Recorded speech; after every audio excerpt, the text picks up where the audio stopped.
There are places where winter is just a season, marked by a date on a calendar, but out here, it is written plainly across the land.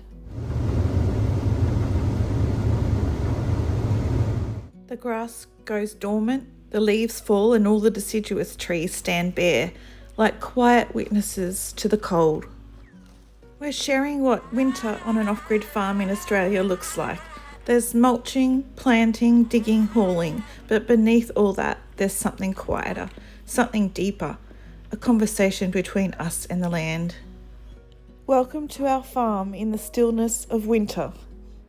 I've been doing some winter mulching and some weeding, and I'll be also planting some red shallots and some turmeric today as well, or in the next few days at least. Thick clay there. Paul is digging holes for the new shed. If you're building a shed, especially one that needs to last through frost and rain and wind, you have to dig the footings properly. I've tried pegging down the frost cloths, weighing them with logs, but winter has its own will, and the wind here slices through the valley like a knife. Hopefully next year we'll be able to do it a bit better. Winter mulching is more than tradition. It protects the soil from harsh frosts, keeping in precious moisture, and it stops the weeds from taking hold before spring. A thick blanket of mulch, whether it's straw, hay or leaves, acts as insulation, steadying the ground's temperature. This helps the soil life stay active, and it's the soil life that feeds everything. I also use a liquid form of seaweed. It's full of minerals and it helps the plant resist frost damage. A light drenching of seaweed tea before a cold snap can toughen cell walls and improve the plant's ability to withstand freezing nights. And the chickens aren't laying much either because it's been cold, but we've got a blue one, a chocolate one and a cream coloured egg.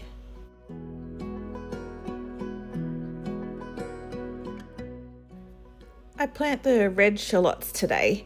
My stepmother, gave them to me with her usual gentle faith. They've been sitting in a container for way too long and I don't know if they'll take, but I'm going to plant them anyway between the kale and the garlic. Red shallots like loose, well-drained soil and a sunny spot. I plant them just deep enough to cover the bulb, spacing them so they've got some room to swell. Each bulb I plant should grow into a cluster of smaller bulbs, tucked together like a family underground. And when the tops yellow and fall over, I'll know it's time to harvest. They grow best in cool seasons, and I hope this winter soil is kind to them. Like garlic, they don't mind the cold, and paired with kale and garlic, they make fine companions. They share nutrients well and confuse the pests that try to nibble at their leaves. And the calendula is coming up there too. Calendula is one of those rare plants that bridges seasons, and by flowering in winter, it keeps a little bit of life moving for our pollinators. Right now, the garden doesn't look much to most eyes, but there's life quietly strengthening beneath the surface. The purple kale is slowly unfurling, and the calendula leaves are growing stronger by the day. I can already see the colours that will come. Purple and yellow, and the garlic growing between them with their silver veins, and the parsley is still thriving, soft and green despite the chill. I'm planting the turmeric in its own little garden bed over here. My dad gave me the roots and I'm pressing them into the dark soil like heirlooms. I plant the rhizomes just under the surface with the buds facing upwards, and I mulch heavily to protect it from the cold.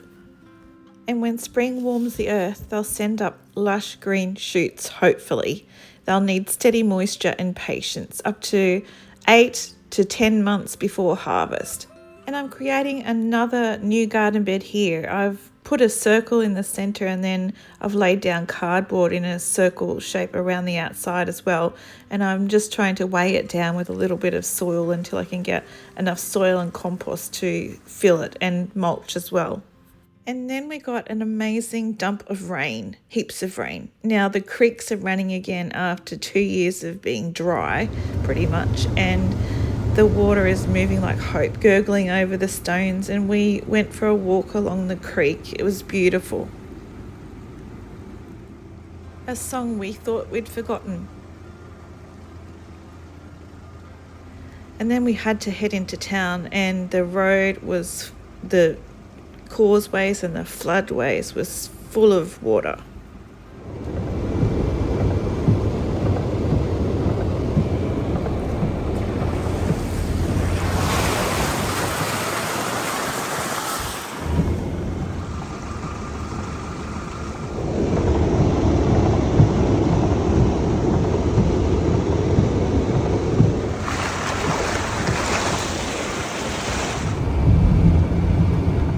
Water sits in pools all over our land, and I walk the paddocks and hope the earth remembers how to drink. We're definitely getting soggy shoes if we don't wear our gumboots at the moment, but it's strange how inconvenience can still feel like a gift when you remember drought. And the smell of the wet soil and the leaf mould and the clay fills my lungs like a hymn. Just going to take out the compost to the compost bin.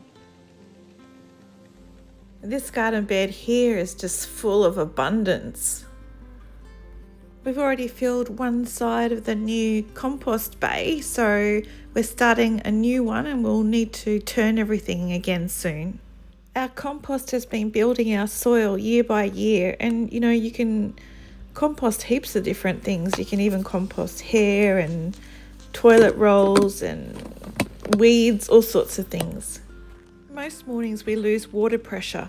Our water pump won't kick in if the pressure line has emptied overnight, which often happens when we switch off the power to protect our battery. Living fully off-grid means every amp counts, especially in winter. So at least once a day, one of us has to go out the back of the shed and stand on the black poly pipe just for a couple of seconds to get the pressure working again so that the water will flow through the taps. It's a small ritual, half annoying, half endearing, the joys of off-grid living. One morning it drops to minus 2.3 degrees. The frost comes like a silvery tide, coating everything in its path. The car windscreen is glazed solid and I scrape it with my fingernail. The calendulas that didn't get the frost cloth, those brave exposed little blooms, are rimmed with ice. Their petals curled and shivering, and the old bench seat and the glass-topped table out in the garden glitter like they've been dusted in crystal.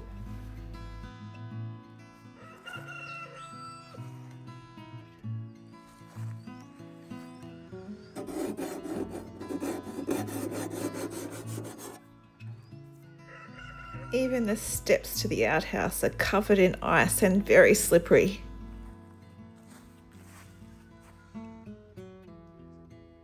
And the grass crunches underfoot as I walk across it, every blade stiff and glinting in the morning light. And the new garden beds too wear a thin sheet of frost, like a hush over the soil, a pause. This garden bed is actually fine because of the frost cloth actually stayed on this one. And ice is a full centimetre thick on the wheelbarrow because of the water that I'd left in there the night before, solid as glass.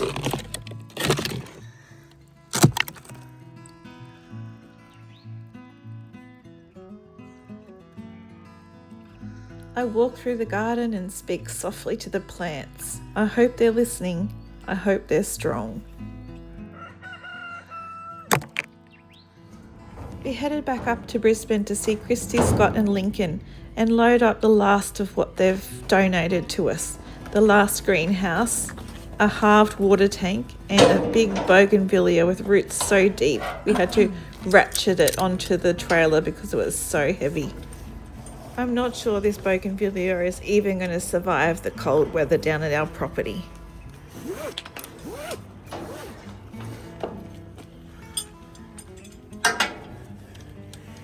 Okay. Need you to hold it there.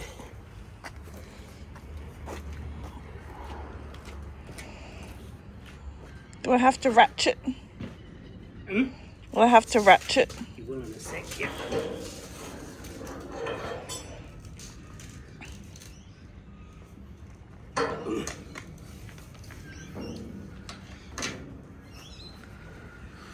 Okay. Okay, so And the bougainvillea was so heavy that we had to try a few different ways to actually get it up onto the trailer. I need you to sit this under it, that way.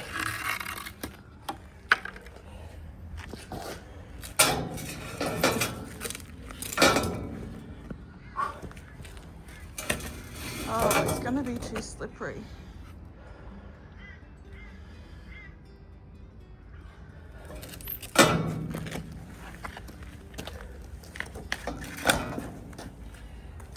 Can you ratchet it up like that? Yeah.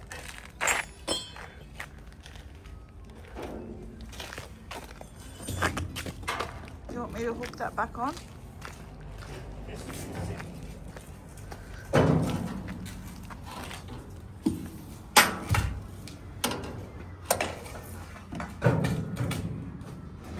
And finally, we got it up onto the trailer.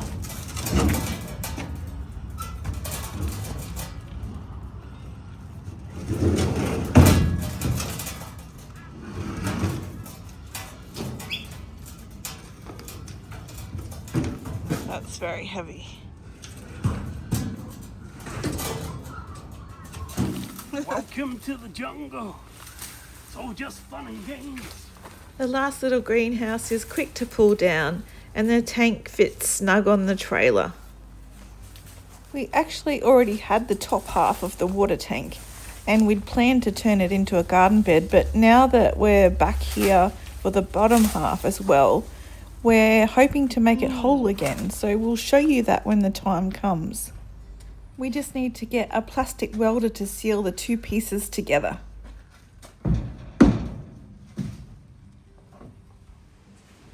Eli helps load some bricks into the back of the ute to take back down to Chimney Creek Farm for us. Eli has to go back into hospital again in about 6 weeks' time.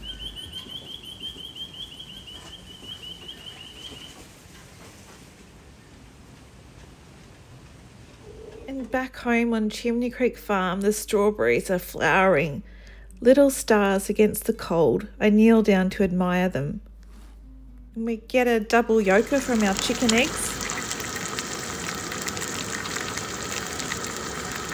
Hey, today's weather is seriously chilly. We're talking a biting -5 degrees and I'm bundled up like a little winter burrito. And honestly, I'm freezing. I've got the fire going to keep warm and it's the perfect cozy vibe tonight. We're all tucked in, doors and windows shut tight to keep the cold out. If you're braving the cold like me, stay rugged up, keep that fire burning and stay safe out there. Catch you later. Stay warm.